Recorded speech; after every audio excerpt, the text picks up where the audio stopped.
ក្នុងប្រទេសថៃមកទល់ពេលនេះនៅរកច្រកចេញមិនទាន់ឃើញឡើយទេបាទក្នុងនោះរឿងមួយដែលលោកអាចារ្យអេបានលើកឡើងបាញ់មិញនេះដោយសារថាការធ្វើបាតកម្មដែលកើតមានជាញឹកញាប់នៅក្នុងប្រទេសថៃដើម្បីនឹងផ្ដួលរំលំរបបមួយដែលគេតែងតែយកនៅបញ្ហាបាតកម្មក៏ដូចជារដ្ឋប្រហារយកមកអនុវត្តនៅក្នុងប្រទេសថៃកន្លងមកឥឡូវនេះលើកនេះដូចជាយូរហើយក៏ធ្វើទៅដូចជាមិនបានជោគជ័យដល់សម្រាប់ទៅប្រជាជនថៃមួយចំនួនបានហៅថាសបាយរីករាយទៅនឹងអ្វីដែលខាងអាវលឿងដែលគាត់បានប្រកាសដកខ្លួនចេញមិនព្រមចូលរួមធ្វើបាតកម្មជាមួយនឹងក្រុមបាតកម្មដែលតាំងខ្លួនថាមកផ្ដួលរំលំរបបរបស់អេដាមថាក់ស៊ីនចានៅក្នុងនោះគឺមានការធ្វើស្ថិតិដោយស្ថាប័នឯករាជ្យមួយដែលមានឈ្មោះថានីដាហើយការធ្វើស្ថិតិនោះបានធ្វើឡើងកាលពីថ្ងៃទី29ចាសំទោស28និង29ខែសីហាកន្លងទៅនេះក្នុងចំណោមប្រជាជន1241នាក់នៅទូទាំងប្រទេសតែម្ដងទស្សនិកជនស្ថិតិនេះគឺក៏សម្គាល់ឃើញថាការយល់ឃើញរបស់ប្រជាជនរហូតទៅដល់ 67.45% គេយល់ឃើញថាអ្វីដែលក្រុមអាវលឿងបានសម្រេចចិត្តថាបញ្ឈប់នៅក្នុងការពាក់ព័ន្ធជាមួយនឹងនយោបាយនេះគឺជារឿងមួយដែលត្រឹមត្រូវហើយនៅក្នុងនោះប្រជាពលរដ្ឋលោកយល់ថានេះគឺជាកត្តាមួយដែលធ្វើឲ្យបញ្ហានយោបាយក៏ដូចជាចំនួនផ្នែកនយោបាយមានការថយចុះនៅក្នុងកម្រិតអបបរមាហើយនៅក្នុងនោះពាក់ព័ន្ធទៅនឹងការបែងចែកសង្គមដែលមានលឿងនិងក្រហមជាដើមហ្នឹងក៏កាន់តែថយចុះហើយជាពិសេសគឺការបង្កើតនៅស្ថិរភាពក៏ដូចជាសន្តិភាពនៅក្នុងប្រទេសតែម្ដងប៉ុន្តែទោះបីជាយ៉ាងណាក៏ដោយយើងក៏សម្គាល់ឃើញថាមានប្រជាជន22%ផ្សេងទៀតគាត់យល់ថាអត់ត្រឹមត្រូវទេលឿងគួរតែបង្ហាញនៅអ្វីដែលជាឆន្ទៈរបស់ខ្លួនព្រោះថាគេមានសិទ្ធិផ្នែករដ្ឋធម្មនុញ្ញរបស់គេលោកនាយកចាក្នុងការបង្ហាញនៅការយល់ឃើញរបស់គេហើយក្នុងការតស៊ូជាមួយនឹងអ្វីដែលគេគិតថារដ្ឋាភិបាលធ្វើឥឡូវគឺមិនត្រឹមត្រូវនោះហើយនៅក្នុងនោះការធ្វើស្ថិតិនេះក៏បានសម្ភាសប្រជាពលរដ្ឋស្ដីអំពីថាតើប្រជាជនយល់ឃើញយ៉ាងដូចម្តេចដែរនៅពេលដែលប្រសិនបើក្រុមអាវលឿងរួមជាមួយនឹងគណៈបកប្រជាធិបតេយ្យរួបរวมគ្នានៅក្នុងនោះយើងក៏សម្គាល់ឃើញថាមានត្រឹមតែប្រជាពលរដ្ឋចំនួនជាង 16% តែប៉ុណ្ណោះ 16.3% ដែលគេយល់ថាពាក្យទាំងពីរនេះគឺខាងក្រុមអាវលឿងរួមជាមួយនឹងគណៈបកប្រជាធិបតេយ្យគួរតែរួមគ្នានៅក្នុងនោះ 44.2% ដែលជាមធ្យមដែលជាតួលេខក៏ដូចជាភាគរយដែលធំជាងគេនោះយល់ថាគណៈបកប្រជាធិបតេយ្យត្រូវតែនៅក្នុងសភាប្រសើរជាងការចូលជាមួយនឹងក្រុមអាវលឿងចា៎នេះគឺជាការធ្វើស្ថិតិដោយស្ថាប័នឯករាជ្យមួយដែលធ្វើឡើងក្នុងរយៈពេល2ថ្ងៃកន្លងមកនេះចា៎បាទនេះគឺជាចំណងចំណុចចិត្តរបស់ប្រជាជនដែលស្រឡាញ់សន្តិភាពពីព្រោះគាត់អត់ត្រូវការในការតវ៉ាគ្នានៅតាមផ្លូវគាត់ចូលចិត្តដើម្បីនឹងឲ្យ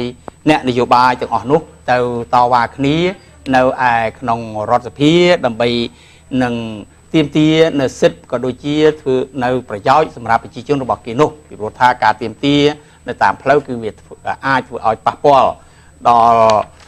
ស្ថិរភាពក៏ដូចជាសម្ដាប់ធ្នាប់របស់បងប្អូនប្រជាពលរដ្ឋរបស់គេដែលត្រូវទាមយ៉ាងណាមិនគឺដូចនៅក្នុងកម្ពុជារបស់យើងយ៉ាងដែរក្នុងកម្ពុជារបស់យើងយ៉ាងដែរគឺប្រជាជនលោកតែងតែមើលឃើញថាអ្វីដែលជាដំណោះស្រាយគឺដោយសន្តិវិធីអានឹងគឺជាប្រកាសដែលត្រូវតែទទួលយកទាំងអស់គ្នាបាទមិនថាគណៈបកណាទេដូច្នេះសន្តិភាពគឺជាគោលបំណងសំខាន់ពីព្រោះថាបងប្អូនប្រជាពលរដ្ឋរបស់យើងលោកបានទទួលនៅទុក្ខលំបាកវេទនាមកច្រើនលើកច្រើនសារហើយដូច្នេះចាស់ភាគច្រើនគឺគាត់បារម្ភរឿងនេះតែនៅក្មេងៗនៅចង់សាកល្បងអានឹងក៏ជារឿងមួយទៀតក៏តែជឿថាភាគតិចមិនអាចឈ្នះភាគច្រើនបានទេចា៎បាទចំពោះរឿងមួយទៀតដែលអាចារ្យអ៊ីគាត់បានលើកឡើងបាញ់មិញនេះគឺថាចំពោះការធ្វើបាតកម្មបិទផ្លូវនៅឯភូមិភាគខាងត្បូងបាទដែលពួកក្រុមដែលអះអាងថាជាចការកស៊ូក៏តែក្នុងនោះគឺតាមអ្វីដែលសារព័ត៌មានបានចុះផ្សាយគឺមិនមែនតែក្រុមចការកស៊ូទេគឺក្រុមផ្សេងទៀតបានមកចូលរួមដោយសារថាវាជាឱកាសរបស់គេចាឱកាសរបស់គេកន្លែងហ្នឹងដែលកម្មវិធីរបស់យើង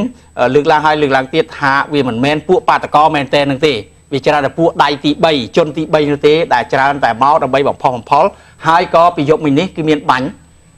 បាទមានបាញ់ដែលអាចារ្យអេថាស្លាប់ម្នាក់និងរបួសម្នាក់ហ្នឹងគឺមិនដឹងអ្នកណាមកបាញ់ចាបាទនៅពេលយប់ហ្នឹងដើម្បីអីដើម្បីបង្កឲ្យមានភាពចលាចលនឹងដែលគេចង់បានបាទពួកជនទី3ហ្នឹងគឺគេបង្កដើម្បីឲ្យមានភាពចលាចលដូច្នេះវាធ្វើឲ្យ miên ca lồng bạ từ đó rọt thả bá hay có vì ai cho tha rọt thả bá thưa rồi còn rọt thả bá mình ca pia sự vật đặc biệt tại vì ca bật thâu bộ bà ta con này mình đai ăn này nhát oi cầm lăng săn để sọc rồi bỏ rọt thả bá là một chết đi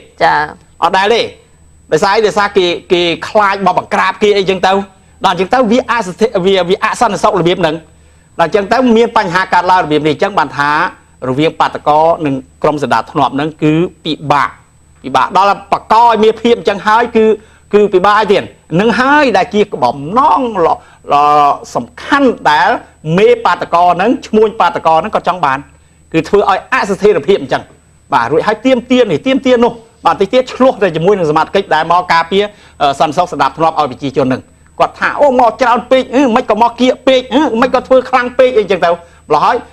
bằng coประ sân bà tha oi vì là o cứ trôi sập phía đọt sải kia nó không sập phía đòi xong tiền vì thi tấu vì cho phải tiền mà hai có vậy có đăng bắt đòn như tao tám cho bạc bỏ dương tao đăng bắt đòn như tao mà hay bà thà gì bị riêng thà ấp tục chất đi xong bây giờ tha banกับปูnó có kim tục chất đây nó cứ vì nó gì o nó chân tao bây giờ quạt trong bán cứ đua rùm lôm rọt thà bà quạt tao thưa này vô rằn tây nó vậy đấy cảm thì bao nhiêu mới khơi có đôi chim bị chỉ trốn lúc mới khơi riêng mũi tiếp trong cõi tẹt pon nângประสาท เปรียบ hier របស់យើងដោយលោកវិរชัយប្រិមិត្តទស្សនិកជនធ្លាប់ឃើញហើយអ្នកដែលក្បាលតងល់ទូតរបស់ថៃនៅឯប្រទេសហូឡុងទីក្រុងឡាអេបានធ្វើការងារពីរឿងក្តីក្តាំរឿងប្រាសាទព្រះវិហារកាលពីឆ្នាំទៅមិញនេះឡើងទៅនេះគឺថៃគេឲ្យតម្លៃមនុស្សម្នាក់នេះហើយថ្ងៃនេះពេលនេះគឺគណៈនេះគាត់មកប្រទេសថៃដើម្បីនឹងមកធ្វើការងាររបស់គាត់រឿងប្រាសាទព្រះវិហារនេះតតែម្ដងលោកនាយកចានៅក្នុងនោះគឺវត្តមានរបស់លោក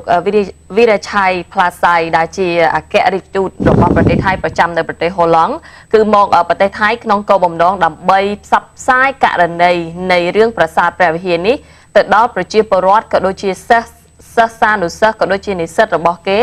សំខាន់ជាងគេបានរើសតំបន់ណាលោកនាយកចានៅក្នុងនោះគឺមានទីក្រុងបាងកកនៅឯchiang mai khon kaen រួមជាមួយនឹងខេត្តសង្ក្លាផងដែរដែលក្នុងនោះនេះគឺជាការបញ្ជាអំពី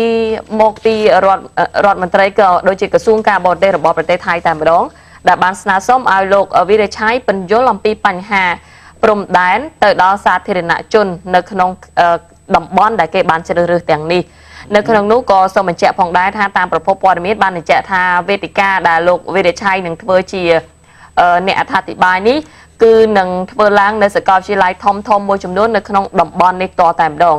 នៅក្នុងនោះការងាររបស់លោកវិរชัยដែលមានវត្តមាននៅក្នុងប្រទេសថៃមួយទៀតអ្វីដែលសំខាន់គឺពាក់ព័ន្ធទៅនឹងការមកជួបជាមួយនឹងប្រជាជនថៃនៅក្នុងតំបន់ព្រំដែនរបស់គេក្នុងគោលបំណងដើម្បីយកនៅទស្សនៈរបស់ប្រជាពលរដ្ឋដែលរងដែលនៅតាមតំបន់ព្រំដែននោះស្ដីអំពីបញ្ហាប្រាសាទព្រះវិហារនេះតតែម្ដងលោកនាយកប្រពន្ធព័ត៌មានពីគេហទំព័របាងកកប៉ុស្តិ៍នេះផងដែរក៏បាននិយាយទៅទៀតអ្វីដែលជាទស្សនៈរបស់លោកវិរชัยលោកវិរชัยបានបញ្ជាក់ថាអ្វីដែលជាការស្នើសុំពីខាងភាគីកម្ពុជារបស់យើងក្នុងការឲ្យមានការបកស្រាយនៅសាលក្រមឆ្នាំ1962ស្ដីពីរឿងប្រាសាទព្រះវិហារនេះលោកវិរชัยថាតុលាការ ICJ នឹងទៅជាលក្ខណៈថាកដាលចាកដាលដែលក្នុងនោះធ្វើយ៉ាងណាឲ្យភាគីទាំងពីរទទួលបានផលប្រយោជន៍ទាំងសងខាងបានន័យថាលក្ខណៈថាឈ្នះដូចថាឈ្នះចោះចាឈ្នះចោះនៅក្នុងនេះគឺក្នុងគោលបំណងដើម្បីធ្វើឲ្យភាគីទាំងពីរទទួលធ្វើការឆ្ពោះទៅកាន់សន្តិភាពបានចានេះដែលត្រង់ចំណុចនេះលោកនិយាយថា It is likely that the court will come up with a middle ground verdict which will be favorable to both sides so they can work together towards peaceចាចំណុចនេះហើយដែលគាត់ថាតឡាការនឹងទៅផ្លូវកដាលមួយដែលភាគីទាំងសងខាងបានចំណេញទាំងសងខាងមិនថាខ្មែរឈ្នះឬក៏ថៃឈ្នះនោះទេចាឲ្យរឿងដដែលទៅចប់ចាបាទអរគុណប្រិយមិត្តទស្សនិកជនកម្មវិធីយើងសូមអនុញ្ញាតសម្រាប់ក្នុងវគ្គនេះត្រឹមប៉ុណ្ណេះសិនបាទទៅទៀតជួបគ្នាក្នុងវគ្គសុភាសិតយូរទៀត